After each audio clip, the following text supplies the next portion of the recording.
I was able to quit things easier than most people. Let's take one step back. Why is quitting important? In life, we glamorize starting, right? But my observation was that the advantage I've had, as I've said, was being able to quit fast and eat with peace and ease. And when you just think logically about starting something, right? Or saying, it's also the same with like saying yes and no to things. In order to start something in life, you actually first need to quit something else. So you can't start a new relationship unless you quit the last one. You're not going to start a new startup unless you quit the last one. You're not going to start a new career unless you've quit the last job. So quitting and starting should be held in equal regard. And there should be acknowledgement that they have a two-way relationship with one another. They're both the actions of winners. People say quitting is for losers, and they say like starting is for winners. In fact, quitting and starting are both for winners. And the most successful, intelligent people I've ever met have an unbelievable ability to quit things that make no objective sense. You're quitting that high-paying job to go and do card tricks at a table in Bristol, Darren Brown. You're quitting that amazing career as a lawyer that your parents are now so proud of you to go and spend the next 10 years going up and down the country in pubs and cracking jokes, Jimmy Carr.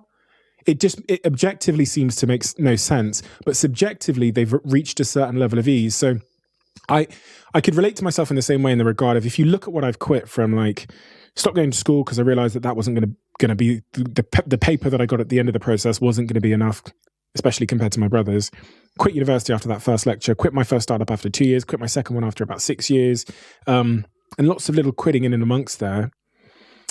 Why was I able to quit with peace at times when objectively you would think I was a madman for doing so, when I was leaving so much apparently on the table? And so I tried to make a framework that other people could use to try and make their quitting decisions through.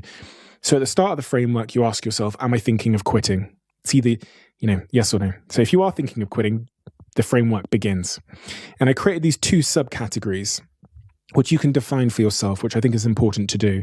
You're either thinking of quitting something because something's really hard, like it's difficult. And then, which would be, you're running a marathon and you're on the 23rd mile and you're doing it, to raise money for a charity, but it's painful, it's difficult, it's causing discomfort. Or you're thinking about quitting something because it sucks. And that's more of like an emotional, mental thing. It just doesn't feel good to you on an emotional, mental, psychological level. So let's go down the hard route. I'm thinking of quitting because it's hard. The first question you should then ask yourself is the hardship worth the rewards on offer? So you're running that marathon, you're raising money for that leukemia charity, you're on the 23rd mile, but it's worth it. The hardship is worth the reward at the end of it. If the hardship is worth it, don't quit. Life's to do something that is hard and meaningless.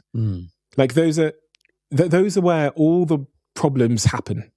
When I think about studies of the impact of not having autonomy in your work and working on a production line and not having meaning and purpose in what you're doing every day and how that impacts your health and disease rises in your body, that is the worst situation to be in. Let's go down the other side of the framework. By the way, do correct me because you know this framework better than I do. You've got it spot on. Okay, good. Yeah. We'll go down the other side of the framework. So you're thinking about quitting something because it sucks. You're in a relationship, your husband, the magic has just left the relationship. You're in a company and there's problems at work, but you haven't yet had the conversation with your boss. The next question becomes, do you believe you could make it not suck? Right. So in the context of a marriage, that might mean going to marriage counseling and having a difficult conversation and thrashing it out with your partner and going through those issues. If the answer is no, it sucks, you think you can't change that, quit. If you believe you could make it not suck, the next question to ask yourself is the effort that it would take to make it not suck worth the rewards on offer? So like you look at how that marriage might look if you were to resolve it. You believe you can. Is it worth it? Is Dave worth it? Is the reward on the other end of that process to fix it sucking worth it? If the answer is no, quit. You believe you could make it not suck anymore, but the effort it would take is not worth the reward on offer, quit.